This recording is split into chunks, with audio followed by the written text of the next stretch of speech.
자, 오늘은 전도서 6번째 시간입니다. 그리고 우리가 전도서를 해석을 할 때 좀 주의할 점이 하나 있습니다. 그게 어떤 점이냐면 예를 들면 이런 게 있죠. 우리가 모르는 게 약이다라는 말이 있고 또 아는 게 힘이다라는 말이 있습니다. 전혀 상반되는 이야기죠. 자, 그런데 그럼 모르는 게 약이다. 맞는 얘기입니까? 틀린 얘기입니까? 맞죠. 또 아는 게 힘이다. 맞는 얘기입니까? 틀린 얘기입니까? 둘 다 맞습니다. 그러니까 진리의 한 측면들을 이야기하고 있는 거죠. 하나가 맞고 하나가 틀린 것이 아닌 것이죠. 자, 그런데 반면에 이것은 그러니까 양면성이 있는 진리입니다. 반면에 이런 건 어떻습니까? 태초에 하나님이 천지를 창조하셨느니라. 이건 뭐 맞을 수도 있고 아닐 수도 있고가 아니라 뭐 다른 측면이 있을 수 있는 게 아니라 이건 영원 불변의 진리인 것이죠. 또 마찬가지로 주 예수를 믿으라. 그리하면 너와 내 집이 구원을 받으리라. 이것도 뭐 양면성이 있는 진리가 아닙니다. 이건 단 하나의 진리죠. 자, 그러면 전도서라는 책은 단 하나의 진리를 강조한다기보다는 이렇게 양면성이 있는 진리에 대한 이런저런 서술들이에요. 그러니까 전도서에 있는 진리들은 이것만 맞고 다른 거 다 틀리다 이런 얘기가 아니라 마치 모르는 게 약이다라는 것처럼 그럴 수도 있는 거지. 진리의 한 측면이지. 이런 것들을 많이 이야기를 하고 있죠. 오늘 6장에 나오는 이야기들도 그런 것들이 많이 있습니다. 자, 지혜자가 우매한 자보다 나은 게 뭐냐. 자, 전도서 말씀인데 자, 똑똑한 사람들이 정말 어리석은 사람보다 나은 게 뭐냐. 다 마찬가지다. 또 맞는 얘기지만 또 나은 게 왜 없겠습니까? 또 얼마나 나은 게 많이 있겠습니까? 그러니까 이 진리의 여러 가지 측면 중에 하나의 측면을 전도서는 보는 거예요. 마치 모르는 게 약이다. 뭐 이렇게 얘기하는 것처럼 그렇죠. 또 6장 3절도 마찬가지입니다. 사람이 비록 100명의 자녀를 낳고 자, 얼마나 큰 축복인지 보십시오. 자녀를 100명을 낳고 또 장수하며 사는 날이 많을지라도 그런데 이 사람이 심리적으로 행복을 누리지 못하는 거예요. 가진 건 축복받은 건 많은데 행복을 누리지를 못하는 거예요. 자, 그러면 전도자는 뭐라고 얘기하고 있냐면 그러면 나는 이르기를 아니 뱃속에서 낙태된 자가 오히려 그 사람보다 낫겠다. 고생만 하고 살다 죽느니 고생만 하고 살다가 죽느니 차라리 낙태가 된 사람이 낫겠다라고 전도자가 이야기하는 거예요. 이것도 영원 불변의 진리가 될 수 없는 거죠. 그냥 이 코헬렛 이 전도자가 이 생각 저 생각 하다가 진리의 한 측면을 뭐 나올 수도 있죠. 어떤 측면에서는 낙태된 자가 진리의 한 측면을 얘기하는 거지 이게 영원 불변의 성경적 진리가 될 수는 없는 겁니다. 자, 그래서 우리가 전도서를 해석할 때 이게 특히 전도서는 양면성이 있는 진리의 한 측면을 얘기할 때가 많다라는 것을 우리가 알 필요가 있는 것이죠. 벌써 우리가 5장을 한 게 벌써 한 달 전이기 때문에 좀 지난 이야기를 좀 복습을 좀 해보겠습니다. 제가 지난번 5장 할 때 말씀드렸던 영화는 All the Money in the World. 정말 이 세상에 돈을 다 가진 것 같은 부자 이야기를 제가 말씀을 드렸죠.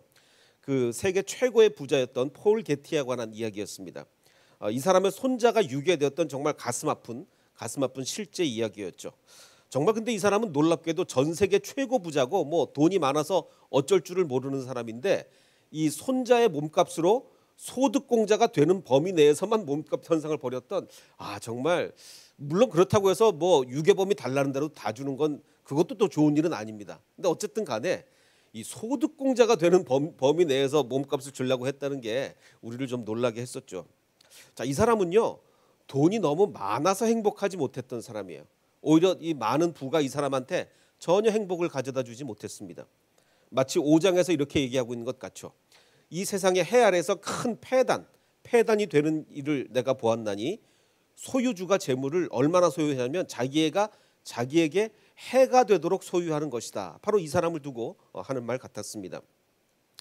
그래서 5장의 결론이 뭐였습니까? 5장의 결론은 하나님이 이게 한국말 번역이 조금 잘못된 것 같아요.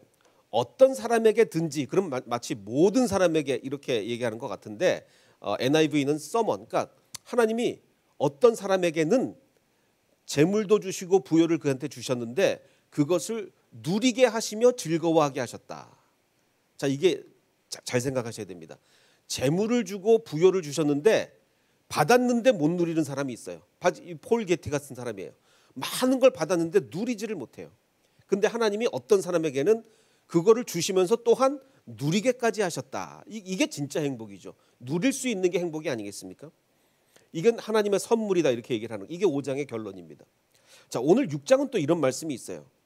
이 재물도 받고 뭐 명예도 받고 하나님한테 받았는데 하나님이 누리도록 허락하지 않은 거. 그러면 그 폴 게티 이 사람과 똑같은 게 아니냐? 조금 달라요. 뭐가 다르냐면 6장에서 다른 게 뭐냐면 다른 사람이 누리는 거예요. 자기가 누리는 게 아니라 이걸 다른 사람이 누리는 경우도 있다. 이렇게 말하는 게 6장입니다. 그래서 5장부터 이어지는 이걸 얘기하면 5장의 상반절은 재물을 해가 되도록 오히려 이 물질의 축복을 받은 게 오히려 해가 되는 불행이 되는 이런 케이스를 5장 상반절은 얘기하고 있고 하반절은 진짜 하나님의 선물은 뭐냐? 그 받은 거를 누리게 되는 게 선물이다를 이제 하반절이 얘기하면서 6장에는 오히려 재물을 다른 사람이 누리는 경우도 있다를 이제 6장이 얘기를 해주고 있는 것이죠. 그래서 어떤 영화로 이거를 풀어갈까 이제 고민을 하다가 아주 그 플래시 오브 지니어스라는 영화가 있습니다. 이렇게 뭐 흥행에 성공한 영화는 아니에요. 흥행에 성공한 영화는 아니지만 이 사실은 그 특허 소송에 관해서는 뭐 전 세계적으로 가장 유명한 소송 중에 하나이기 때문에 아마 이 이야기를 아시는 분도 많이 있으리라 생각이 듭니다. 그 로버트 컨스라는 이 분이 2005년에 돌아가셨는데 이분이 발명한 것에 관한 특허 소송에 관한 이야기입니다. 자, 이분은 어떤 분이었냐면 그 디트로이트 하면 자동차의 도시죠. 디트로이트에 있는 한 학교에서 이 전자기학인가를 가르치던 분이에요. 그 전기 회로 뭐 이런 것들 이제 가르치던 분인데 이분이 조금 어려움을 겪었습니다. 어떤 어려움을 겪었냐면 그 결혼식 당일날 1953년인가에 결혼을 했는데 결혼식 당일날 저녁에 샴페인을 따다가 그 코르크가 펑 튀면서 왼쪽 눈에 맞았어요. 그래서 왼쪽 눈을 거의 실명을 하게 됩니다. 자, 그런 상태로 이제 지냈는데 근데 이분이 이제 자동차 운전을 하다가 이게 1960년대인데 이때만 해도 요즘 자동차야 다 비가 많이 오면 막 빨리 움직이고 비가 적게 오면 천천히 움직이고 이게 되는데 이때만 해도 단일 스피드로 이렇게 왔다 갔다 하는 그럼 비가 많이 와도 불편하고 적게 와도 불편한데 이분이 이제 한쪽 눈이 실명하다 보니까 그게 더 큰 불편으로 느껴졌던 거예요. 그래서 이제 이거를 비가 더 많이 오면 빨리 하고 적게 오면 전 천천히 움직이도록 개발을 해야 되겠다라고 했는데 자기 눈이 이렇게 깜빡깜빡 하는 걸 보면서 어떻게 자동차도 이걸 조절을 할까? 이제 그걸 연구를 했어요. 연구를 해서 결국은 이 사람이 성공을 합니다. 자기 집 지하실에서 막 이제 애들이 막 좀 도와주고 그래서 이제 막 이런저런 실험을 한 끝에 이제 성공을 했어요. 그래서 이제 이것만 이제 대단한 발명입니다. 이게 그 당시에 이런 게 없었기 때문에 요즘 뭐 아무것도 아니지만 그래서 이제 비가 많이 오는 날 자녀들을 태우고 애가 6인데 이 자녀들을 태우고 아주 신나게 이제 드라이브를 합니다. 이제 막 빨리 돌려가면서 이제 아주 신나게 드라이브를 했어요. 그리고서 이제 자녀들과 함께 이제 우리 가족 회사를 차리자. 이거 엄청난 돈이 될 것 같다. 그래서 가족 회사를 차리기로 하고 이제 아주 부푼 꿈에 이렇게 안겨져 있었습니다. 이것은 이제 그분의 실제 가족 사진이에요. 막내가 태어나기 전이니까 이제 자녀가 6명인데. 자, 근데 이 영화가 이제 실제 이야기를 영화화한 건데 조금 이 사람을 미화한 것이 좀 있어요. 너무 이제 헐리우드 영화다 보니까 흥행에 성공하려 보면 이 사람을 좀 아주 좋은 사람으로 묘사를 해야 되기 때문에 실제 사건과 다른 부분이 있어서 저는 좀 실제 이야기를 좀 중심으로 이야기를 좀 말씀을 드리겠습니다. 자, 오늘 방금 읽은 것처럼 6장 1절에 보면 해 아래서 한 가지 불행한 일이 있는 것을 이 전도자는 발견하게 됩니다. 불행한 일. 그 불행한 일이 뭐냐? 자, 이는 사람의 마음을 무겁게 하는 것이다. 자, 한국말 성경은 무겁게 하는 거다라고 번역을 했는데 다른 번역도 가능합니다. 흔히 발생하는 일이다. 킹 제임스 버전은 common이라고 번역을 했어요. 이건 세상 살다 보면 이런 일은 꽤 많이 있다. 어떤 일이냐? 어떤 사람은 그의 바라는 모든 소원에 부족함이 없이 하나님이 채워주는 거예요. 재물도 주시고 부여도 주시고 존귀, 명예도 주시고 그러니까 부와 명예를 다 가졌으니 하나님이 이걸 다 주셨으니 얼마나 좋습니까?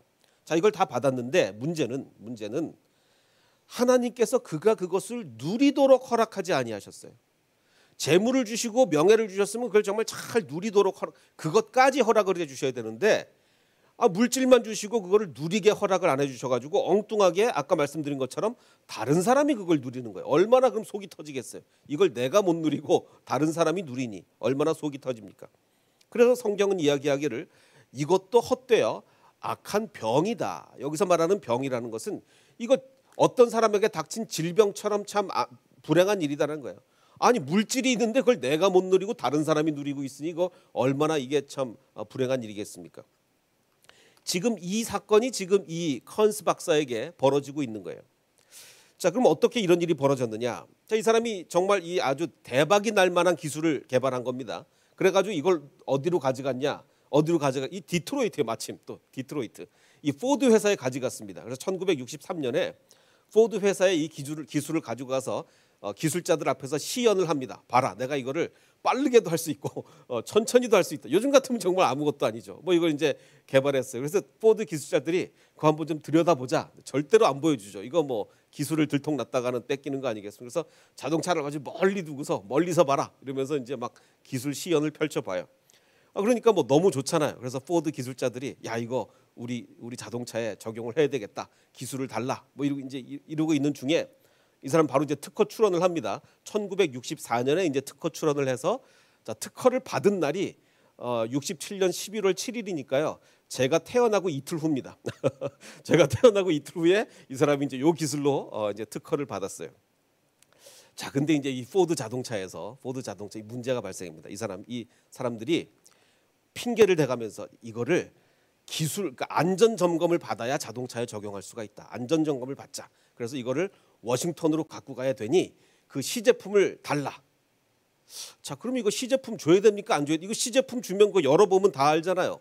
근데 뭐 생각해 보니까 그렇지 뭐 이거를 달라면 안전 점검을 받아야 되니까 그럼 일단 워싱턴에 가서 안전 점검을 받아라. 그리고 이제 이거를 준 거예요.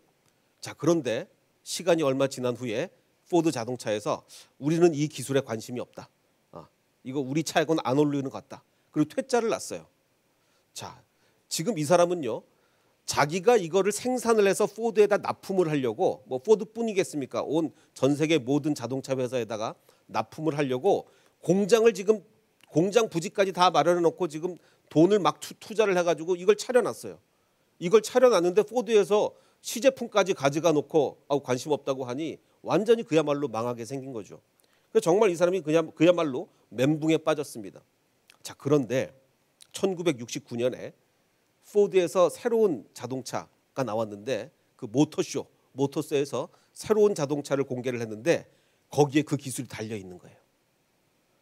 정말 이 대기업들이 못된 일을 많이 하는 거지. 이건 뭐 우리나라 대기업만 이러는 줄 알았더니 이게 포드에서 그 기술을 훔쳐간 거예요. 그 시제품 받아가 놓고 그래놓고 우리 관심 없다고 해놓고 자기네가 그 기술을 붙인 거예요. 69년에. 그래서 이 사람이 가서 들여다보니 정말 자기가 만든 기술인 거예요. 정말 이 사람은 그야말로 막 멘붕에 빠지기 시작했습니다. 자, 그래서 이 기술이 정말 어떻게 만들어졌나를 알기 위해서 그러면 이제 자동차를 한 대 사야 되는데 그럼 또 돈이 많이 들어가니까 이게 실제로 있었는지 영화에서만 그랬는지 모르겠지만 이 사람은 밤중에 남의 차에 그걸 뜯어가지고 실제로 자기 기술인지 아닌지를 이제 알아보기로 합니다. 근데 알고 보니까 자기 기술이었던 거예요. 그러니까 이 사람이 이제 막 정신적인 문제가 시달리게 생겼어요. 그래서 막 사람들을 막 의심하고 자기 대학원생들한테도 너도 포드랑 한 편이냐 뭐 이러면서 막 모든 사람을 의심하기 시작하고 결국은 이제 신경쇠약에 걸려가지고 무조건 그냥 고속버스 그레이하운드에 막 올라탑니다. 뭐 정처 없이 가다가 이제 결국은 이제 경찰이 신고를 받고 출동을 해요. 그래서 가족들이 박사님을 기다리고 있습니다. 지금 어디 가십니까? 그랬더니 막 횡설수설을 해요. 닉슨 대통령이 나한테 지금 전기 자동차를 만들라 그랬다. 난 지금 닉슨 대통령을 만나러 간다. 뭐 완전히 막 횡설수설을 하면서 정신과 치료를 이때부터 이제 받기 시작을 합니다. 자, 이게 말이에요. 지금 오늘 이 전도서의 본문의 말씀이에요. 그가 개발한 기술, 지금 하나님께서는 이 사람한테 지혜도 주시고 그걸 주셔가지고 엄청난 부를 창출할 수 있는 이 기술을 만들었어요. 근데 지금 이 기술을 누가 누리고 있어요? 엉뚱한 포드 자동차 회사가 지금 이거를 누리고 있단 말이에요. 이 사람은 오히려 정신적으로 병들어가고 있어요. 그래서 이제 뭐 변호사를 고용을 해서 지금 포드랑 이제 특허 소송에 들어가기 시작했습니다.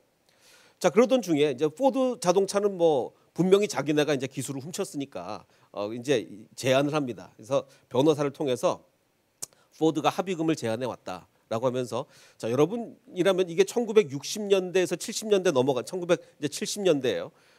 초반이죠. 얼마면 합의를 하시겠습니까?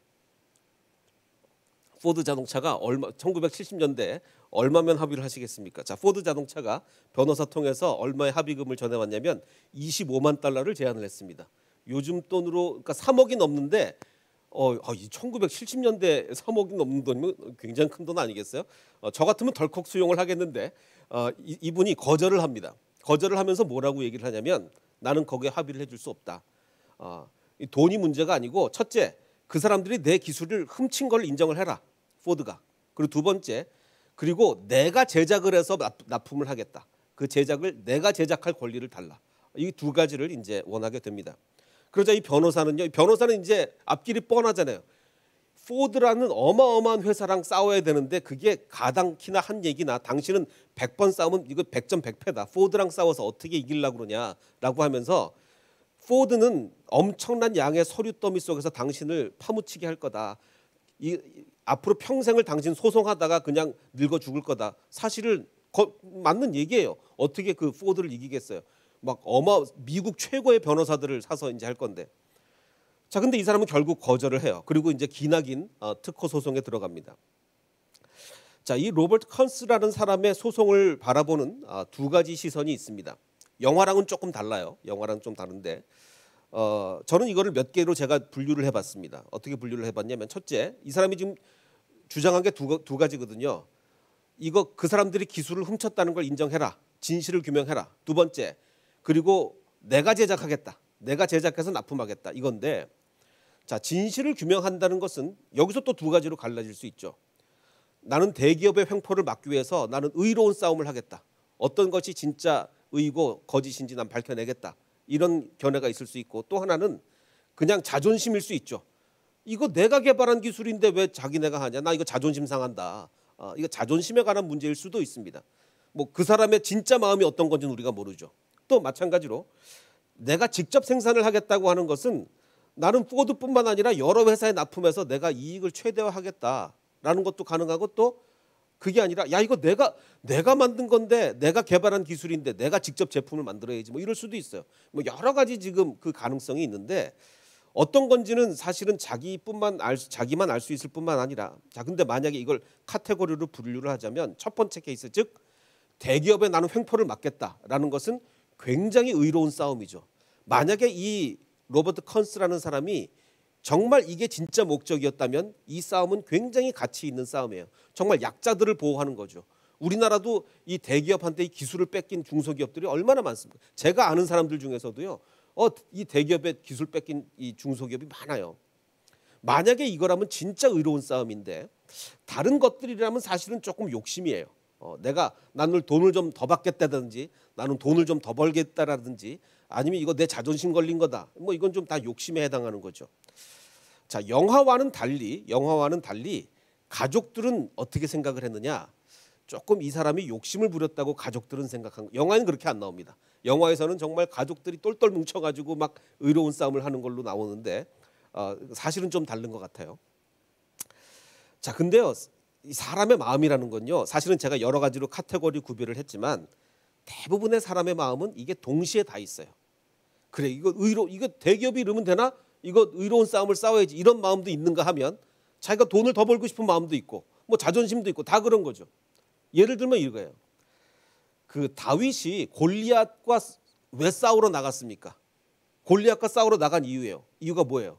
오직 하나님을 위해? 그게 아니었단 말이에요. 제가 사무엘상 강의할 때 말씀을 드렸는데 지금 이 군인들이 수군수군 거리는 거야.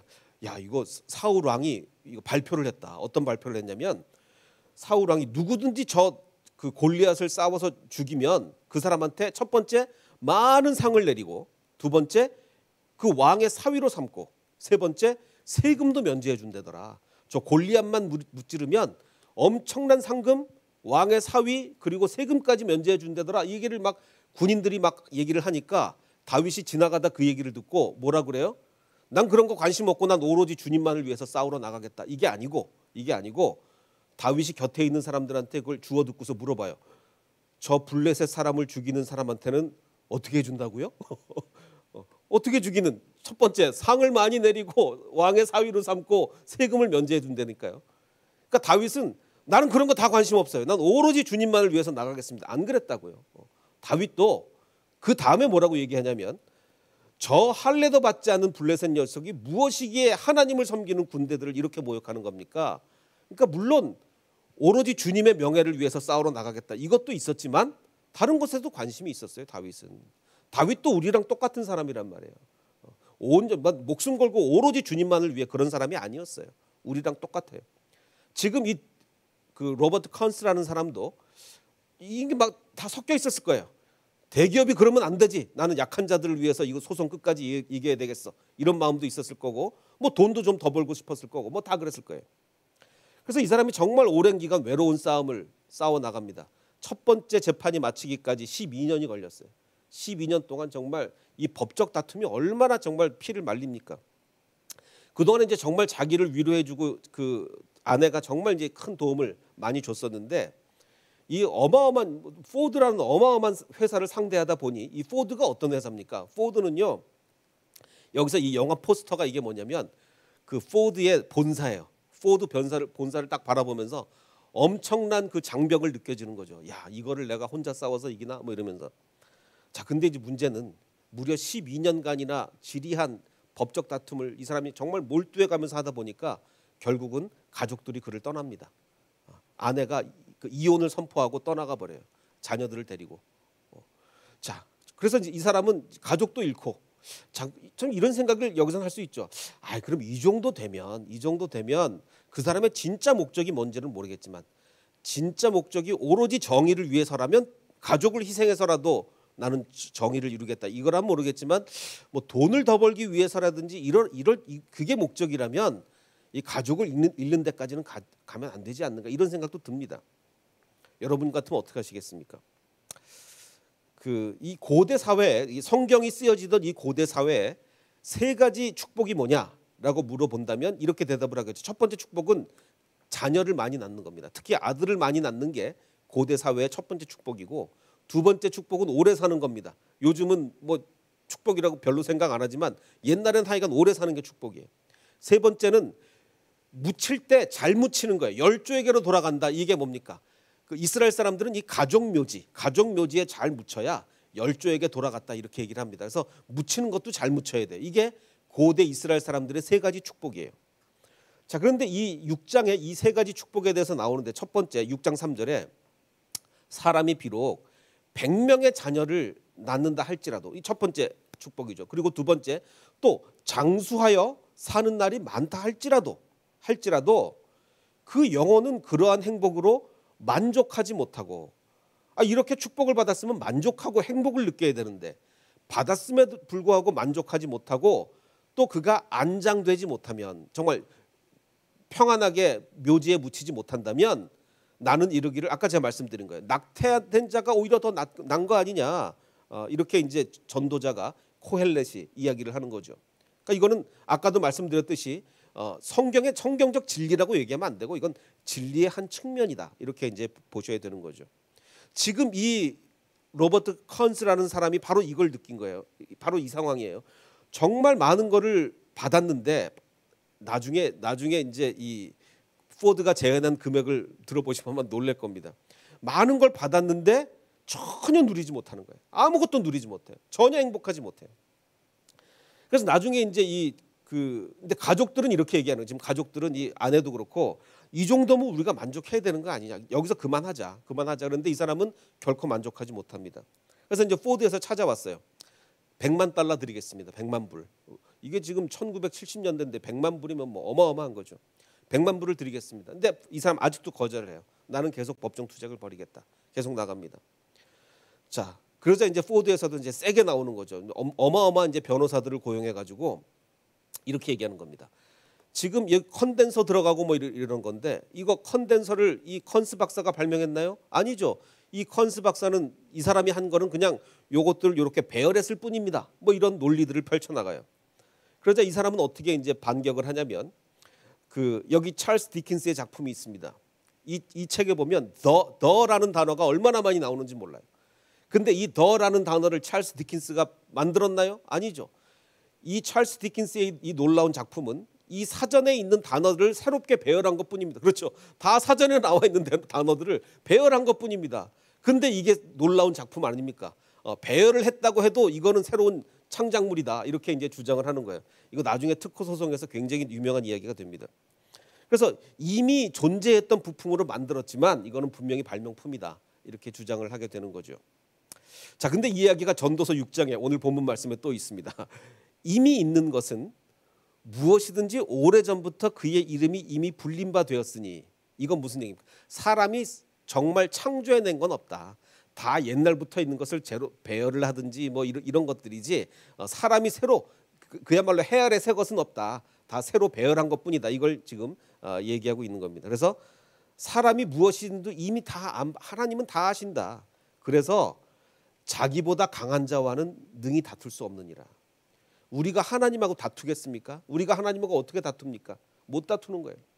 지금 이 사람도 자기보다 너무 강한 사람과 다투다가 지금 인생이 무너지고 있어요. 인생이 무너지고 있어요. 물론 제가 말하는 게 일찍 포기하고 포드의 손을 들어주는 게 낫다. 그걸 얘기하는 게 아닙니다. 그럼 또 뭐 정말 이건 이 세상에 악이 전부 쌓여 나가는 거죠. 자, 근데 참 이게 어려운 거예요. 무조건 나는 그러면 돈만 받고 빠지고 포드 잘하게 대주는 게 낫냐, 끝까지 싸우는 게 낫냐, 참 어려운 문제입니다. 자, 드디어 포드에서 엄청난 제안을 합니다. 뭐라고 제안을 하냐면, 자, 배심원에게 맡기지 말고 재판을 빨리 끝내자라고 하면서 여러분 같으면 얼마를 받으시면 1970, 80년, 이제는 이제 1990년까지 12년을 끌면서 1990년까지 됐는데 1990년에 얼마 받으시면 재판 끝나시겠습니까?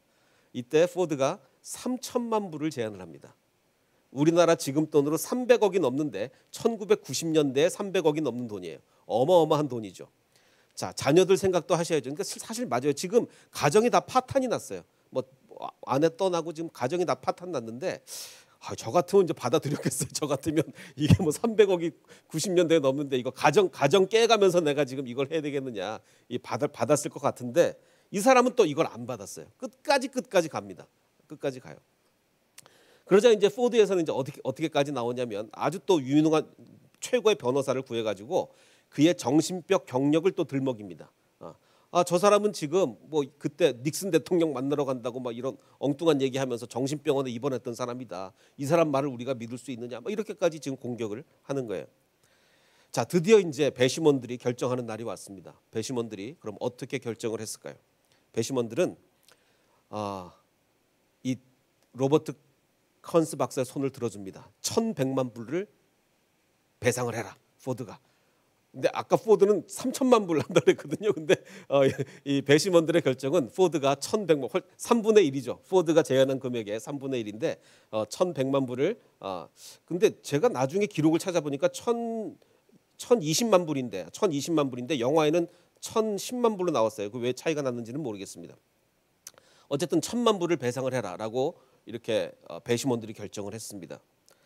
자, 그래서 영화는 어디서 끝나냐면 정말 행복한 모습으로 가족들과 함께 식사하는, 가족들이 다 똘똘, 자녀들이 뭐 아내는 떠나고 자녀들이 똘똘 뭉쳐서 영화에서는 아버지를 도와주는데 뭐 실제로는 그렇지 않다고 그래요. 영화는 여기서 끝나는데 사실은 이야기는 여기서 끝나지 않아요. 그 1995년에 그 볼티모어 선이라는 그 신문에 나온 기사를 보면 이런 기사가 나왔습니다. 수천만 불도 그의 고통을 씻어줄 수 없다. 이 사람은요, 나중에 변호사비가 1,000만 불이 넘게 청구가 됐어요. 변호사비가. 그리고 변호사들이 또 1,000만 불을 또 요구합니다. 그리고 막 온갖 소송 비용에다 온갖, 오히려 이 사람 빚더미에 앉았어요. 빚더미에 앉고서 정말 이 사람은 이 소송을 통해서 인생이 완전히 망가졌단 말이죠. 근데 이 사람이 이렇게 얘기를 해요. 당신은 하루에 스테이크를 몇 개 먹을 수 있습니까? 돈 많이 벌었다고, 포드에서 몇 천만 불 배상 받았다고 내가 행복해집니까? 아니요. 먹을 수 있는 건 한계가 있다는 거예요. 당신은 하루에 스테이크 몇 개 먹을 수 있습니까? 내가 원하는 것은 돈이 아니라 와이퍼를 내가 생산하는 거다.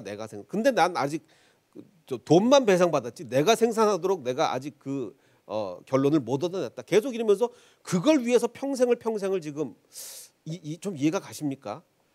내가 와이프가 아니고 와이프는 벌써 이 와이퍼 때문에 와이프를 잃었어요. 예. 그래서 이 와이퍼를 내가 생산을 해야 되겠다 이러면서 지금 가정 다 파탄 나고 지금 이랬거든요. 그래서 지금 이 기자가 이 사람 집을 찾아가 봤어요. 뭐 수천만 불을 배상받은 이 사람 집을 찾아가 보니까 뭐 집은 전쟁터에 있는 벙커 같았고 뭐 침실 바닥에 늘어진 에어 매트리스에서 지금 이 사람은 잠을 자고 있었고 옷들은 포장을 뜯지도 않은 이삿짐 상자에 걸려 있었다. 이 상태 완전히 인생이 망가진 상태로 살고 있었단 말이죠. 결국 이분은 2005년에 77세의 나이로 사망하게 됩니다. 이 오늘 이 전도서 6장의 말씀이 너무 이분한테 적용이 돼 너무 안타까워요. 사람이 비록 100명의 자녀를 낳고 또 장수할지라도 이러한 행복으로 만족하지 못하면 비록 그가 1000년의 갑절을 2000년을 산들 행복을 보지 못하면 마침내 다 뭐 어차피 죽어서 그 수월로 가는 건데 무슨 의미가 있겠는가를 이 전도서가 얘기하고 있는 거예요. 그래서 지금 이 사람은 뭐 본인 주장은 뭐 가족들은 뭐 다르게 얘기하고 있지만 본인 주장은 나는 돈을 원한 게 아니라 내가 직접 생산하는 거다. 근데 과연 그게 그렇게 중요했던가? 그것 때문에 이게 가정을 다 파탄내고 요만큼의 행복도 못 누리고 죽을 만큼 그게 그렇게 중요했던 건가? 차라리 정말 뭐 적은 돈이더라도 가족들과 행복을 누리면서 만족하면서 사는 게 오히려 더 그게 훨씬 가치 있는 삶이 아니었는가 이런 생각도 해보게 됩니다. 물론 여기서 뭐 정의를 이루는 것, 정말 대기업의 횡포를 막는 것 이건 이제 둘째 문제, 다른 문제로 두겠습니다. 그래서 하박국서에서 우리가 이렇게 말하고 있죠. 비록 무화과 나무가 무성하지 못하며 포도나무에 열매가 없으며 우리의 양이 없으며 외양간에 소가 없을지라도 나는 여호와로 말미암아 즐거워하며 나의 구원에 하나님으로 말미암아 기뻐하리로다. 지금 이분이 그래 내가 발명한 이 생산품을 내가 직접 만들지 못하더라도 뭐 그 생산에 대한 권리를 뺏겼을지라도 나는 여호와로 말미암아 나는 내 가족들과 함께 주님을 예배하면서 이렇게 인생을 누려야 되겠다. 그랬으면 어땠을까라는 그런 생각이 듭니다. 거기에 너무 집착하다가 자기가 직접 생산하는 거에 너무 집착하다가 그냥 전혀 행복을 못 누린 거예요.